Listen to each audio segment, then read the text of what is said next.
You're listening to The Village Thrives, a podcast about parenting and community. If you like this episode, be sure to hit like and subscribe. Go on then, you know you want to. Hey everybody, welcome back to The Village Thrives, where we are meeting the hosts today. Who are these people that you are listening to, right? Where did they come from? Today we're going to be talking to our fearless leader, Donna Ruko. She is the brainchild behind the Village Thrives podcast. Donna, tell us all about you in less than 12 minutes. And go. Oh my gosh, okay. No pressure. Thank you for Donna, that we're intro, so Christina. I'm just so grateful because Donna came to me a couple of months ago and was like, I have this great idea. And she's just been spearheading this since day one. And so we're super grateful that you're like the leader at the helm. So, but who are you? Who is Donna Ruko with the beautiful accent? Well, if the accent doesn't give it away, I was born and raised in the UK. I was born in East London, Plaistow to be precise. And then I grew up in Essex. So, grew up in the suburbs and, went to an all-girls school. We had a uniform. Like a Catholic and school? everything. No, it wasn't Catholic. It was a Church of England school. So we have a slight difference there. We've got Church of England and Catholic. Similar, but not similar. I speak to my husband about my husband's Irish. Just quickly, I remember when my husband and I got married, the judge who married us, a really good friend of Dermot's. He's Irish, but like generation, like second generation or third generation. So he wasn't born and raised there, but he's more Irish, I would say, than Dermot. And so he's marrying us. And we was getting our license before we were getting married abroad. So we had to get our license here in America. And he's like, I've never done this before, this kind of wedding or this kind of marriage. And we're like, a brown person or a black person and a white person? Is that what you're thinking? Interracial marriage. And he was like, no, a Catholic and a Protestant. I was like, oh my God. But anyway, grew up in Essex and I was, I felt like I was a bit of an odd little ugly duckling. I was in a majority white neighborhood and all the little pretty girls and their like blonde hair and the blue eyes and all the boys would be into those girls. And I say this just purely because when I get to about 15, 16, there was like the tides change. I then also went on to win a modeling competition. Oh. And the magazine was called Pride magazine. And back in the day, it was like a women's magazine for women of color. So I won that. I ended up being on the front page. We did an 8-page spread in New York. That was amazing. We got to Google this. Like having the time of my life. We got to find this. This it was amazing. Great. So suddenly I still felt the same. I still felt like the odd one out, but I had a different level of attention. And suddenly I'm now in the modeling world and I'm doing all these shoots and it's all kind of around the same time. I ended up going with a friend to an open mic night and this is a long story. This might be a whole episode, but how I got into a girl band. Yes. So basically a friend of mine was doing open mic. A woman approaches me and is like, can you sing? And I'm like, no. Even though growing up, I had watched a really well-known show in the UK called Top of the Pops. And I did dream of being on Top of the Pops. I was like, oh, that'd be amazing. It's just a live show all about the top 40, the chart. So it'd show video and live performances. Anyway, so I just thought, no. But my friend, because she went on putting a girl group together, so my friend, she's about to get up and sing. You should go and speak to her. Again, cut a long story short, she speaks to her. My friend has to go and have an audition with her that week. My friend says, will you come with me? Because I knew how to drive around London. She was 17. I knew how to drive around London confidently. She was like, will you drive up with me? I'm like, of course. I get there. She has her audition. And then she says, she'd like you to sing as well. And I'm like, okay, got nothing to lose. I go in there. I don't know. I don't even know the song. She plays something and says, sing along with it, which I do. And then if I say the rest is history, the rest is history. Because then my friend calls me up maybe a week later and says, I'm not supposed to tell you, but I think you're in the group. And then I end up being in the group, and the group changed the lineup. That's the craziest story That is ever. so wild. That's like a Disney movie waiting to happen. 100%. So that's how I got in the girl group, which is called Entice. Entice. N With an N. Yeah, N-N-TYCE. Because it would be too uncool in the 90s to spell it E-N-T-I-C-E. Who would do that? No. Well, you had NSYNC.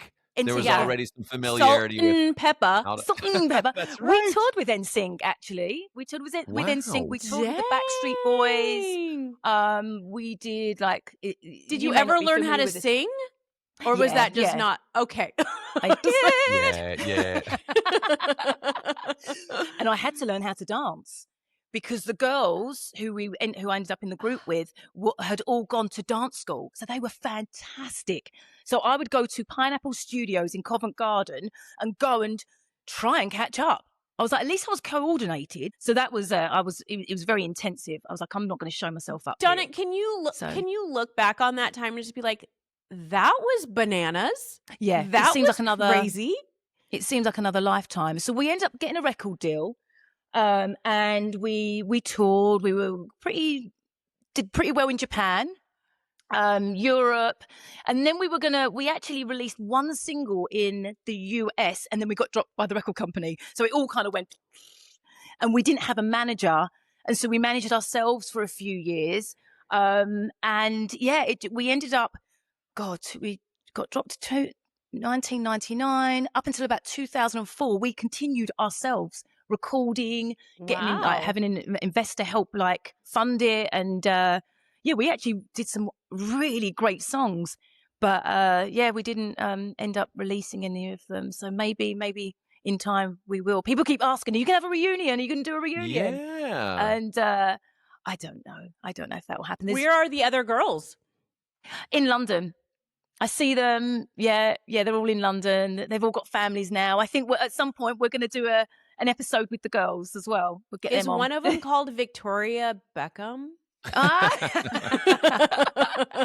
sounds familiar. Can you imagine? I'm like, yes, it is actually.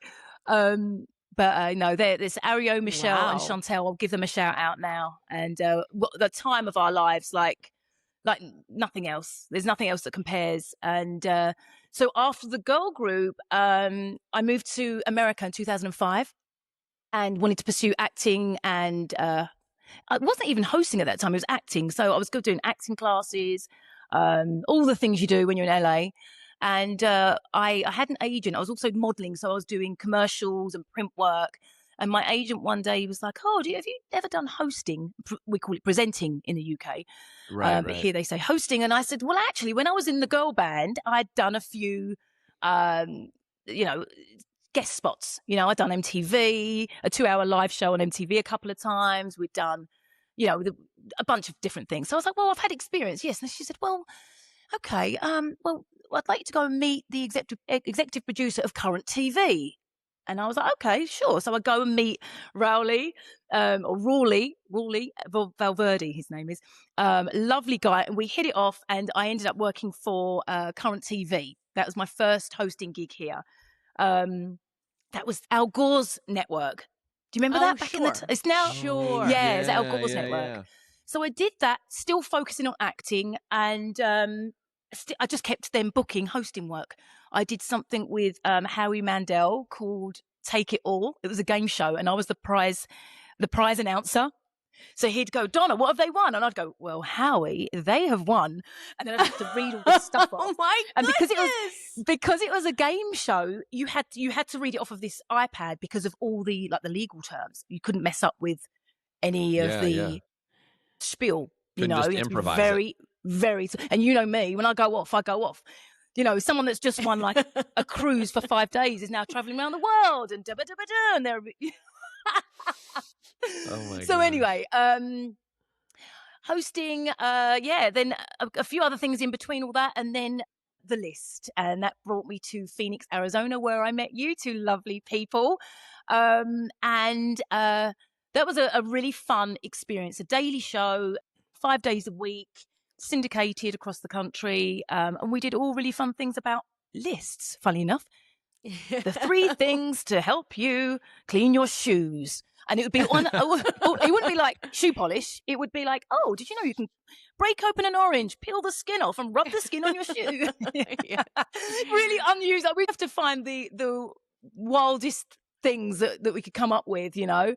And that was a really fun show. We worked with a great group of people, and yeah, that was a highlight as well. One other highlight that was in between all of this, I completely forgot: the Ford Focus Rally.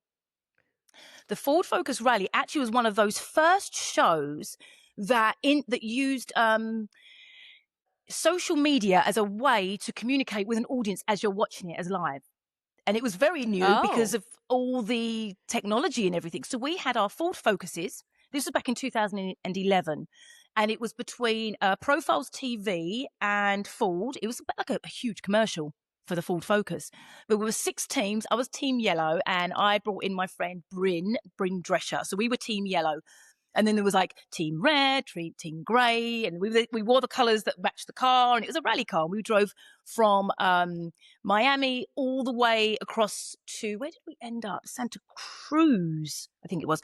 But it was like the amazing race driving across country. Fun. It was amazing. And I did some crazy stunts. Like I've stood on the wings of a plane. It's called wing walking, where you stand on the roof of a plane as it's flying. Thank you.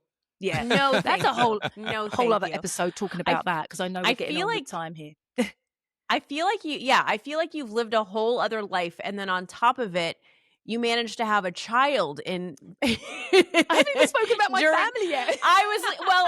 You said then there was this one thing that I did. I was like, oh, she's going to talk about Easton, the Ford Focus. I was like, okay, then. But that's what's great about Donna, is that she just leaves you guessing. You never know where she's going. Exactly. Left, right, up, down. Okay, family time. Let's talk about family. One of my most prized possessions in the world. My husband, Dermot Easton, who is 8 years old. I also have 3 stepchildren, and I don't like saying stepchildren, but that's what they are. They're from Dermot's first marriage. So that we've got Doran, Marco, and Giovanna.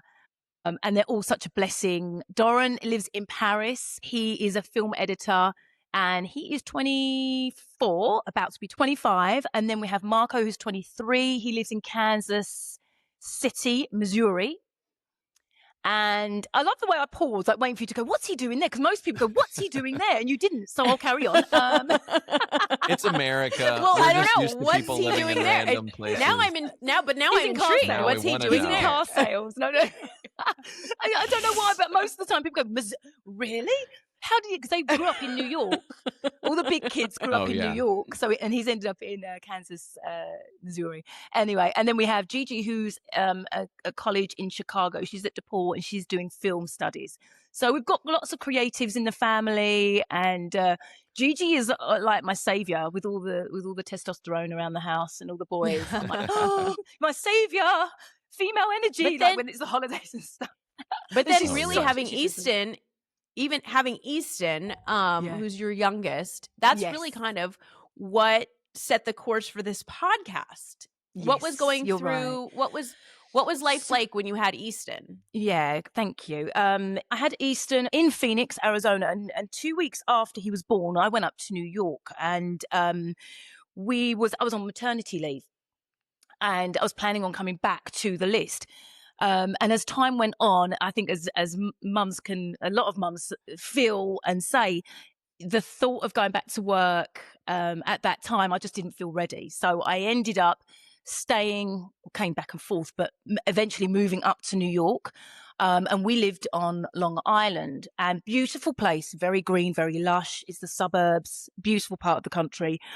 However, as someone who didn't grow up there, and we're not in a main city, there wasn't much support when it came to mum and baby groups where you could maybe go and find a bit of a community of people. I had friends who lived in the city. Even Bradley was living in New York at that time, and I'd met up with him a few times, but it was still a trek. It was still like a good hour it's hard to get out hour and there. A half into the city. And so I was just a bit of a loss. And I remember just thinking, I'm so lucky because I have a really supportive husband. He's fantastic. But once we had, family come and visit, especially the first month or two, once I was up there, I just felt like, well, they've gone, now what? The big kids at that point were teenagers. Mm-hmm. So they're like, oh, we've got a new brother. Okay. But he wasn't at that age. Obviously, he's a newborn, so there's not much they can do with him. And they were obviously at school, and they'd be at their mum's half the time, back with us for the other half of the week. We ended up doing 1 week on, 1 week off. That's what it was. And so, 1 minute the house would be full of activity, and then they'd go, and then parents who were visiting would go, and I'd be sitting there like, I just felt very isolated. I felt very alone. And again, like I thought about Dermot, and I'm like, wow, I'm very lucky, very fortunate. I've got a husband who's very hands-on, and he's there for me for whatever I need, emotionally, physically, like he's there holding me and just making sure that I'm okay. And I just started thinking, well, what about people that don't have like someone like him, or or a support system at all? And then that's where the Village Thrives came into my mind. I was like, how can I help people? Like, how can I know what I need to help. Like I need connection. I need a community, and I had to go out and build that myself. And the funny thing is that when I realized that, it was only as I'm now 8 years on and having this conversation with you guys and, starting the Village Thrives, I've realized not only was I really focused on building a village when I had a family, when I, extending my family, but really I've built a village every time I've moved, because I've moved from the UK You have to America, to California. I was there for 8.5 years, moved to Phoenix, Arizona, and I was there for 3.5 years, moved up to New York for 5 years, back to California for 2 years, and back to Phoenix, which is where I am now, over the past year. Some places when I moved to Phoenix, I had a built-in community because I moved there for work, and we were really fortunate. Everyone that we worked with was great. When I went to California, and kind of in the same time. place in life, right? It's kind of the same place in life, right. And when I Mhm. moved to California, I was building I knew one or two people, and I had family there as well. But I'm building, which I wouldn't have thought of calling it a village at that time in my life, because I was in my 20s. But I'm building a network of friends. I'm building my tribe, Mhm. And so I've realized actually it takes a village to raise a child, but it actually takes a village to be a happy person, human. I think we Mhm. all need connection, and we need to feel part of something, a belonging, so to speak. Mhm. So Well, I guess without we're going super grateful that you. No, go ahead. Sorry. yeah, no, that's it, and that's how it came to be. It's like, is there something I can do? Can I give back to the community and fill a void that I feel like I had? So it's almost it's satisfying my needs of connecting with people, and I've got the most amazing people right here. Right, I was just so happy that you guys wanted to be involved in this, and even that in itself. And this is another episode, but just to find the people that you want to do something like this with, when you have a really good connection, good chemistry, and just also know how to laugh and have fun, because parenting is hard, but we want to laugh at these mistakes. We want to, finding levity in these moments. Right. So I think we're that's super pretty much grateful. it. Yeah, you kind of painted this picture for me when we were first talking about it, and you were talking about living on Long Island with a brand new baby and walking Easton in the stroller, and then just having the ear pods and just like being able to connect with the village in the podcast. You're like, that's who I want to, like, who did I need at that time? And that's what I want to create for other people. So we're super excited and grateful that you followed through on that. But now it's time for rapid fire. Okay. Are you ready? Oh gosh, yes. Okay. Are you a morning person or a night owl? Night owl. Go-to comfort food. Jacket potato, baked beans and cheese. I think I said scone. We had a whole meal listed out. Parenting superpower you wish you had. The power to heal. Oh, yeah, that's so good. A book or show you always recommend. The Alchemist by Paulo Coelho. One word your kid would use to describe you. Kind. Favorite way to unwind. A cup of tea and some trashy reality show. I say trashy, like, what have I been watching? Maybe like a Selling Ford Sunset. Focus across the country. Amazing Race type of a show? Amazing. That needs to make a comeback, my I guilty think. pleasure is like a reality show like the Selling Sunset or Love is Blind. I'm even into the Love is Blind UK now. They've got them all over the bloody world. Hidden talent, although I feel like we know all of them now. She can sing, she can dance, she can drive a Ford Focus. I don't know. Oh gosh. Oh, I would say maybe somewhat an unusual. If I say attention to detail, tuning into certain things that I think not everybody tunes into. Maybe like I feel like I see like things intuitive. Maybe a bit of intuitive, but also visually. I'll see things that a lot of people don't see. So I don't know if I don't know what that means. I don't know if that's I don't know, hidden talent. It's just, anyway, this is meant to be quick, rapid fire. Dermot was right. I'm going to go off. If you can live anywhere for a year, where would it be? Indonesia, and I'd like to island hop. Oh, yes. Something you believed as a kid that you no longer believe. Oh, I believe that adults, that once you got to adulthood, you knew everything. But now I know you don't. You don't. No, adults know everything. Still learning. We don't. What is one thing that will always make you laugh? Oh, God, there's quite a few. I laugh very easily. One thing I really enjoy doing is watching a really good stand-up comedy show. Okay. I love a good stand-up. Anyone in particular? I just recently watched the Kevin Hart one. That was really funny. Oh, yeah. He's hysterical. Yay. Well, that's Donna for you, everybody. She is, as I said, our fearless leader, and she is as charming and as wonderful as you can imagine. Also, the fact that you said that you felt kind of like an ugly duckling. I don't know if those were your exact words. I did say that. Yeah. This is the most beautiful woman. She doesn't have a flaw on her face. Everything about her is just absolute perfection, which is crazy to think that you thought yourself anything other than that. But Donna, where can we find more about you? Oh, well, I obviously need to get a bit more active on social media because I literally stopped. Just give them your home address. Come and see me in real life. You can follow me on Instagram. I better open up my page then because it's a private page. But I will. The social media guy over here is just going, what is happening? Just give them your WhatsApp number if you want to connect with Donna. Just give her a call. Want to donate? Really Here's my you can find me on Instagram at Donna Ruko. Or the Village Thrives. I mean, really, that's where I'll be running that. I'll be running the village. And your MySpace page. My MySpace. Oh my gosh. She'll put you in her top 5. Oh, you're lucky. I don't even have a TikTok. I don't have. I have a Facebook. Oh, there's a Facebook page. Well, that's because you're all about that. You're all about connection, like actual interpersonal connection. That's right. Miss Donna, thank you so much. Thank you. Do you know what? I will open up my Instagram account and make it public.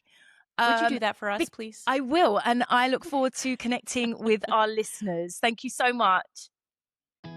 Thank you so much for listening. Don't forget to like, subscribe, and follow us at The Village Thrives.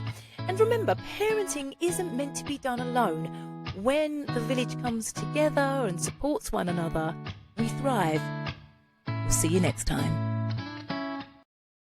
The way you taught me how to love me when I didn't love myself. Way you grant my every wish like a well. The way you took the heat in Texas and cooked it in the breakfast, paving the way for me to excel. And there you are back in the kitchen, making my favorites.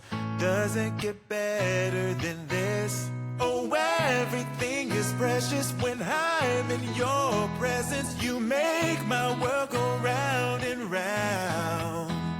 Oh, every single second with you's another present. You lift me up when I'm feeling down. Life is so precious when you're around. Everything's precious when you're around.